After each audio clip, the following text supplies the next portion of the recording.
Hello, welcome to the TGB show. Today we're going to be looking at a sad poem by Christina Rossetti. Christina Rossetti lived in the 19th century. She is someone who is very versatile in writing poetry, sonnets.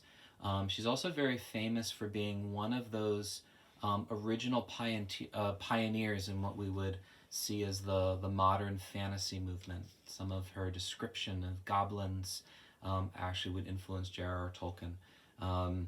So this poem, and she was also, I forgot to mention, a very devout high Anglican as well, and lived that all of her life.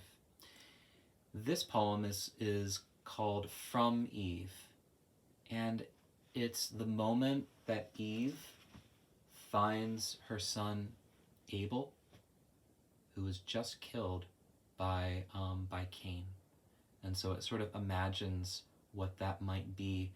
There's a part here where it says she's there weeping where her son was sleeping, slain by Cain. So it's a moment of just profound sadness in which she's remembering all that has happened, all of the disobedience that came in eating the fruit of the tree of the knowledge of good and evil, and how death came into the world. And she's just seeing the whole, the fruition of this disobedience even affecting her family. We see in this great cry of Eve how even creation is influenced, is echoed in this as well. So creation turns and is impacted by the cry of human misery coming forth from Eve as she mourns the loss of Abel. So something to just think about the reality of sin and the reality of the destruction that sin causes throughout all of human history, and how Eve is called Mother of the Living. That's what her name means, Eva, Mother of the Living. But by her disobedience, she brought death into the world. But then a new Eve, Mary, by her obedience, by her yes, brings new life into the world. That's something that we can think about as we ponder this original Eve and the death that came forth from her now. So without further ado, here is From Eve by Christina Rossetti.